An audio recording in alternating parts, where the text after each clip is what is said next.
Kale butereevu tubalamusako mwenna abeekumidde ku mukutu ogwa Daily Still Hope. Abali ku Daily Still Hope tu eje media n'emikutu emirala tubaagala nnyo.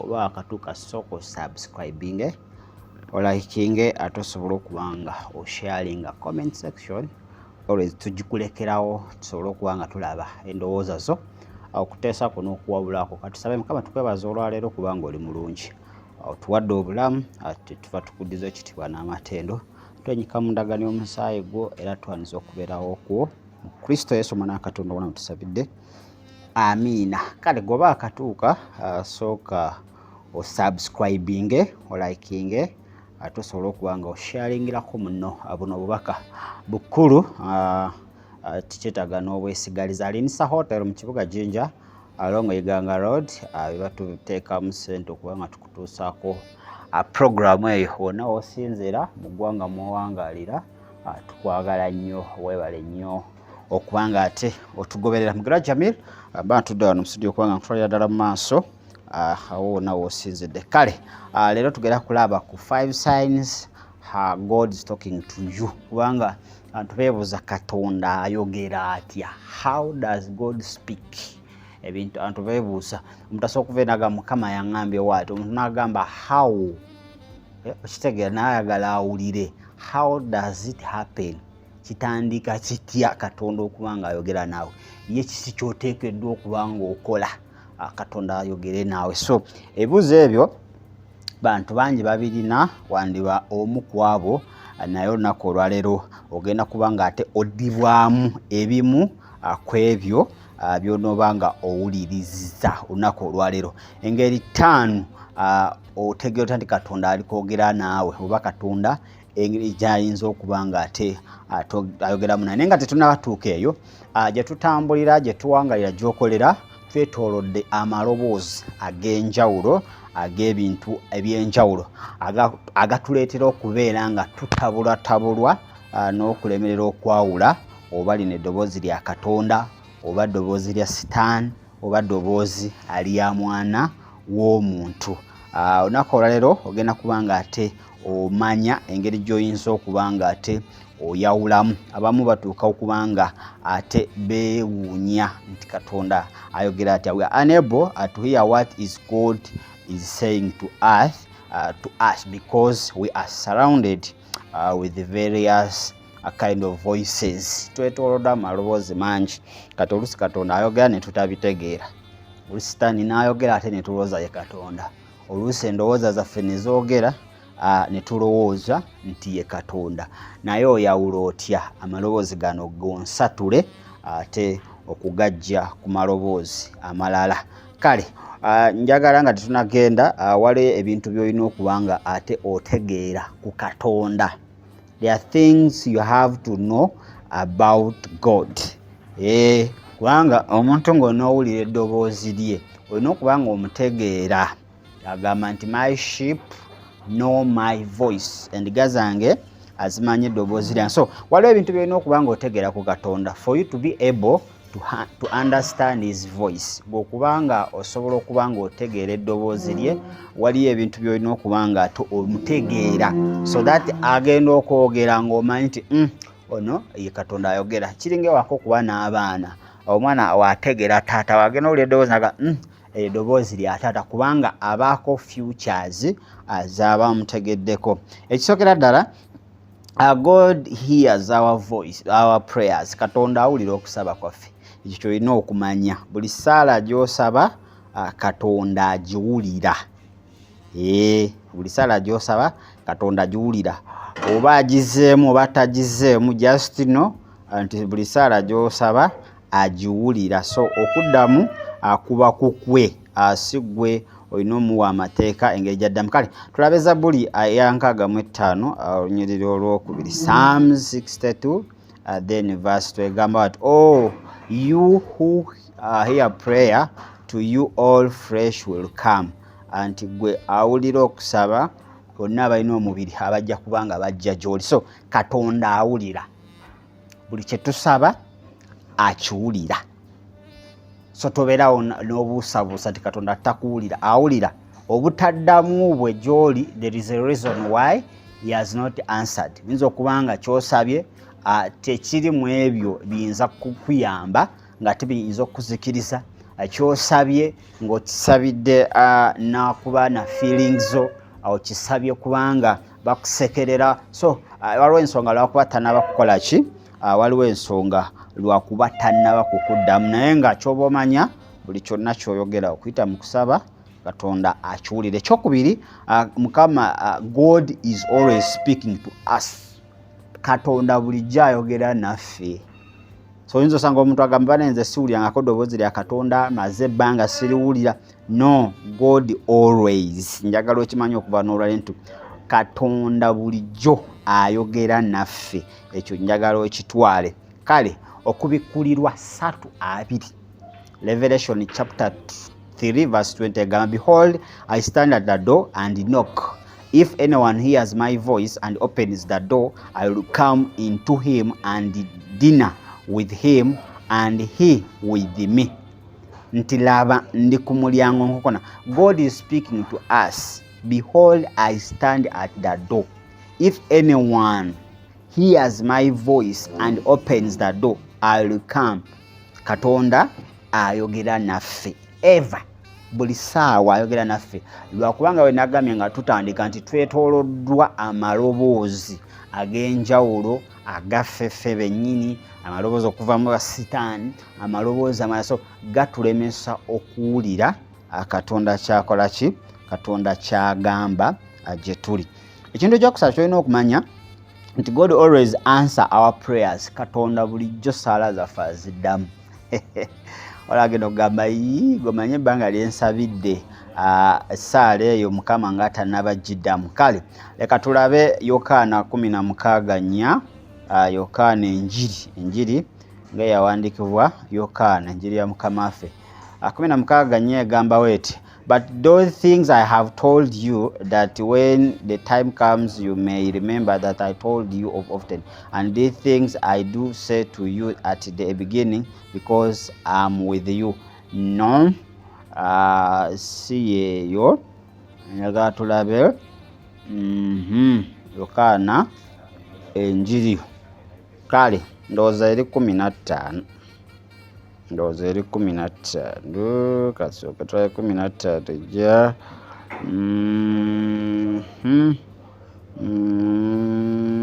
Okay. Kale.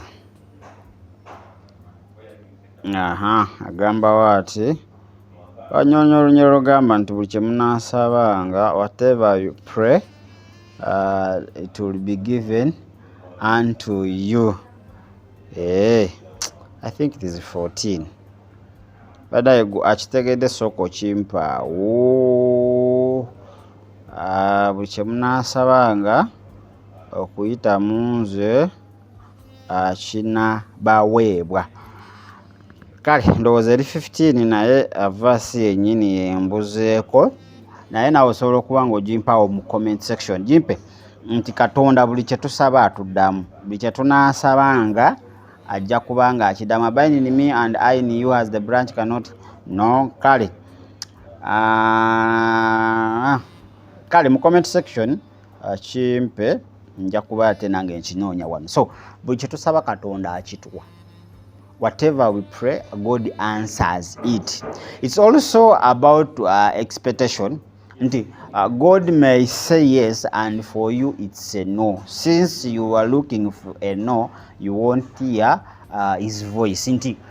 Katonda buli kimu atuddamu. Naye kakati nti we tuyingira mu kusaba, tugenda n'ebiruubirirwa oba n'ebinaavaamu ne results zaffe. Nti oyinza osabira ekintu nga ansa ya Katonda eriye, naye nga gwe ogenze nedda. Example, relationship. Omusajja ayinza okujja mu bulamu bwo n'agamba I love you, nga gwe tomwagadde. N'ogamba Mukama, is this the person? Naye nga gwe mugwe munda olwedde olina no. Ngate answer ya Katonda eriye. So since you went with your expectations before the Lord, togenda kuwulira ddoboozi lye erya yes. Era nno eri mugwe yegenda okwogera ennyo ebuutikire ki ebuutikire eddoboozi lya Katonda. So bwe tugenda mu maaso ga Katonda okusaba, let us go with no expectations, kubanga zitulimitinga. Tulindirire okuva eri Katonda. Let your expectations comes from God. Tetugenda nga ne answer zaffe. Mukama omusajja ze yoyo ndaba yoyo. So ne wanaakugamba nedda, togenda kuwulira eryo ddoboozi lya nedda, kubanga Yesu yo ekusaanikidde. Okulubirirwako n'ebigendererwako byo bikusaanikidde, tokyasobola kubanga ate owulira nedda. Ekintu ekyokuna kye tulina okuba nga tutegera Katonda nga tetunaba kugenda ku sayini ziri, we may not force or make God to answer our prayers like the way we expect. Okitegera Katonda olina omutegera nti tolina kubanga omuwaliriza adde musaalayo nga gwe woosuubira. Tolina kuwaliriza Katonda adde musaalayo nga gwe woosuubira. Ekintu ekyokutaano, we don't hear God because we don't listen. Tetuwulira Katonda by'atugamba kubanga tetumuwuliriza, tetumuwa budde kuwulira kye kyatuddamu. Prayer is a communication between we and God. Most people do not hear what God says. We tugenda mu kusaba, okusaba kuno twogerezeganya. It's a communication. When I communicate to you, meaning you listen to me, I listen to you. Naye kati ffe ekizibu kye tulina nti we tugenda okusaba tetukkiriza kuwulira Katonda kyatugamba. Ffe kaffe aboogera mukama kino gwe kayogera. You don't give your colleague. A prayer is a dialogue. Two people you are talking to each other. Oli mubuulira ebizibu by'oyitamu, oli mubuulira by'oweetaaga. Kati omala omubuulira muleke naye ayogere. Naye ffe Katonda tetumuwa kadde kwogera gye tuli. Okusaba twakwonoona, tetumanyi kusaba kyeki. Twatta amakulu agali mu kusaba. Kubanga okusaba twogera eri Katonda, ate ne Katonda n'ayogera gye tuli. Ekintu eky'omukaaga, we can't make God speak to us the way we want. He cannot be limited to our desires and ideas. He is a creator who wants mostly our relationship. Okitegedde nti Katonda tetusobola kumuwaliriza kwogera gye tuli engeri gye twagala. Okitegedde Katonda tasobola kubeera limited ku bye twetaaga ne bye tulowooza, kuba yeye mutonzi.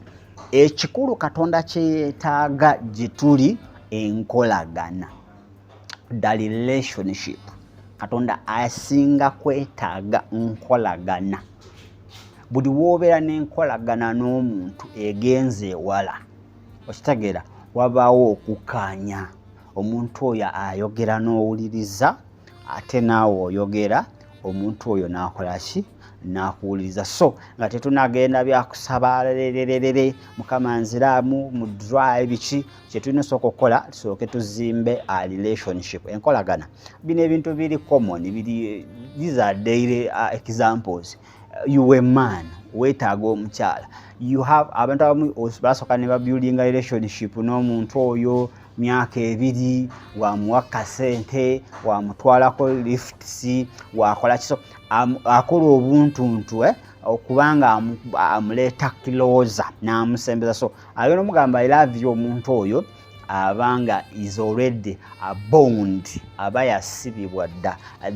Their souls ziba ziri tied, kye tuyita soul tying, ziba zimaze okuba nga ate ziconnectinga. So ne Katonda waayagala nga tetunagenda muoganira, kuba abamu tumuoganira buoganizi, ate tunagenda kumuwa lisiti y'ebintu bye twetaaga. Katonda yeetaaga tusooke tukole enkolagana wakati waffe naye. Simanyi enkolagana yo ne Katonda eri etya. Bantu bange olina enkolagana ennungi n'abantu. Bantu bangi tubalina nga basobola okuzimba enkolagana n'abantu, ng'era afuba nnyo aleme kumenya nkolagana ye negundi. Naye ate enkolagana zaffe ne Katonda tuzimenye essaawa yonna awatali kwebuuza ku muntu awatali kweraliikirira mu ffe, awatali tukuba ku mukono, tuzimenya we twagalidde. So Katonda naye yeetaaga nga we tukikola eno mu nsi oba mu bulamu bwa bulijjo, yeetaaga tubeeko enkolagana gye tuzimba wakati waffe naye kyasinga okuba nga ate ayagala. You are in a kati kankubu for instance nga bano bagamba nti kuba tulina abantu nga bali one sided, bo Katonda ayogera mu birooto byokka. Kakati tugeze oli mu conference gwe preacher, okitegedde, olina kiweetaaga obuulira abantu ekintu ekyo kyerabidde, weetaaga Katonda akoleshi, Katonda akujjukize.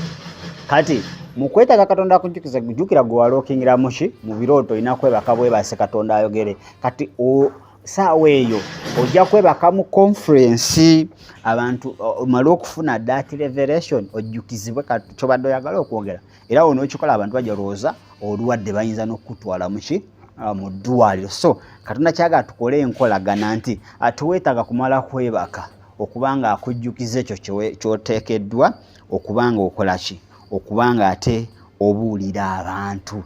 Katonda let us not be one way nti birooto Katonda mwayogerera muka, vision Katonda mwayogerera muka. No, Katonda ayagala tubeere ne various ways, engeri za njawulo zayinza okubanga ate tukola ayogera naffe. Kyatugamba nti sooke tuzimbe enkolagana wakati waffe ate naye.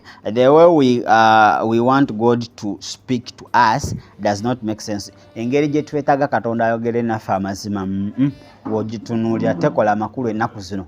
Katonda tumuwaliriza ayogere naffe, olusi tumwogeza. So bintu bingi bye tuleese okubanga tulaga nti Katonda ayogere naffe naye nga tebikola ki makulu.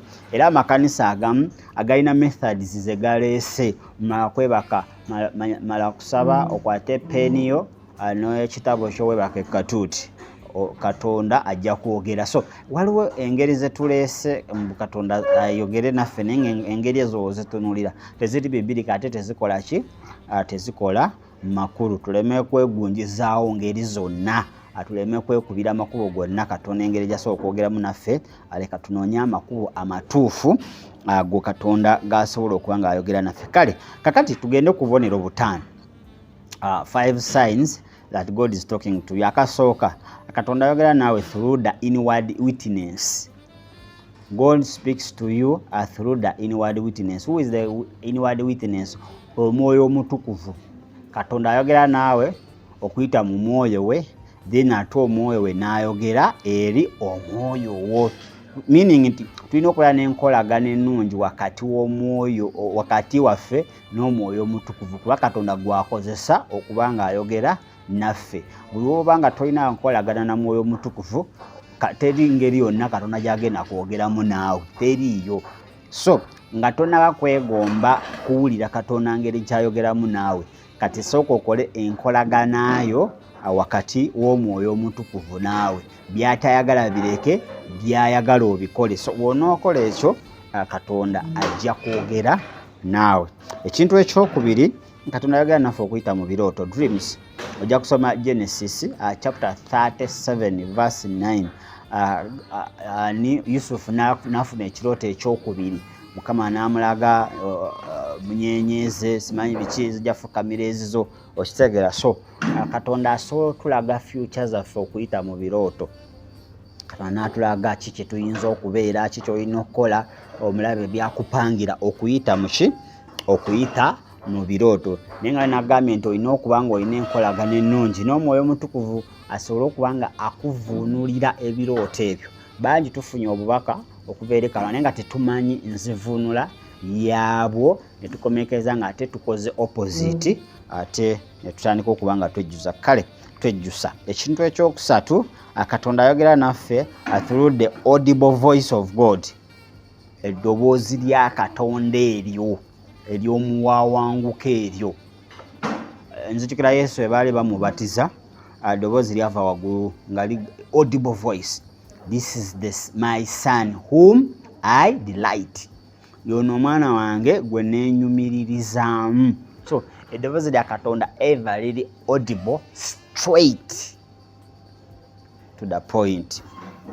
So sometimes osobola obeera onowulira eddoboozi oyinza obeerawo you feel something nobaako kyowulira ate nga kyekituufu noyange waliwo eddoboozi erikugamba wano vaawo ate nogenda okuvaawo newabaawo ekituukawo ekikyamu eddoboozi ndigamba tolinnya mmotoka eyo ate wegenda ogenda ogisanga nga yafunye eki yafunye akabenje so Katonda yogera naffe okuyita mu is audible voice. Kintu ekyokuna God speaks to us through other people or other means igi signpost, pastors, children, objects n'ebintu ebirala. Katonda asobola okwogera naawe okuyita mu mwana wo muto oyo bebi wo.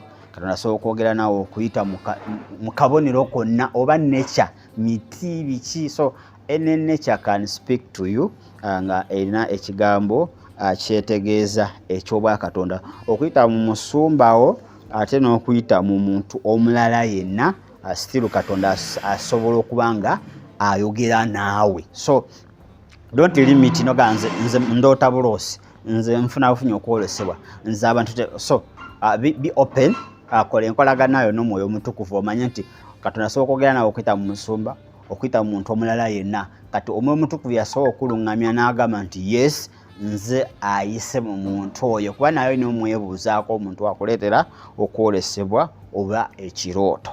Then engeri ey'okutaano esembayo olwaleero eraga God speaks to us through his word ayita mu kigambo kyo. It is the primary way God speaks to us.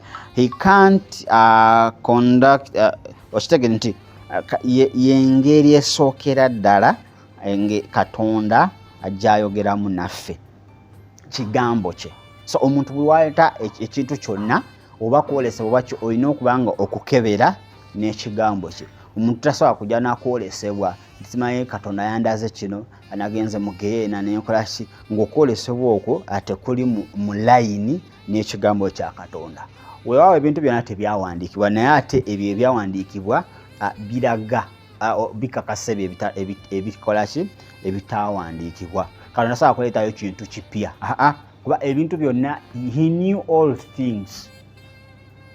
He knew all things. So he can't come and change. I've changed this system. I've changed this. No.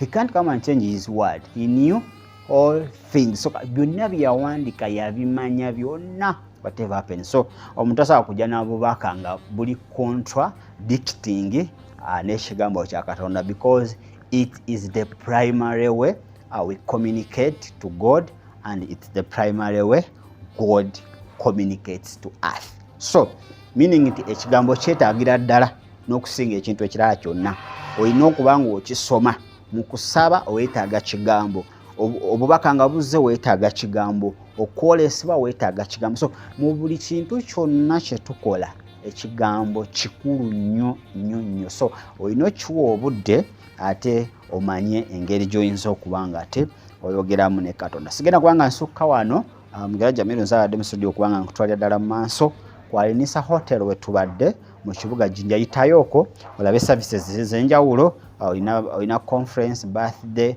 olina ne moon oyitaaga birabo byakugulira kabiite mwagalwa omaama taata mwana itawe birabo byonna weebiri system bath sauna n'ebintu ebirala byonna osobola okubanga ate obisanga kwalinisa ebyensula byo baaba otuuka ku bitanda byabwe oyinza okugaana okuddayo ewuwo naye ate ng'olina okuddayo customer care service yo baaba nze yansukkako nnyo eri ku mutindo gwa nsi yonna ate nga gwa kikulesitaayo kale 0752 3447 ne 0761 088 315 ze namba z'essimu osobola okuba ng'oyita n'obaako ky'obuuza oba n'obaako ate kyowabula. Sigenda kubanga nsukka wano ebigambo ebyo nga bikukoledde osobola okuba nga osubscribinga ate n'obisharingirako n'omuntu omulala. Tubaagaliza olunaku olungi tusule bulungi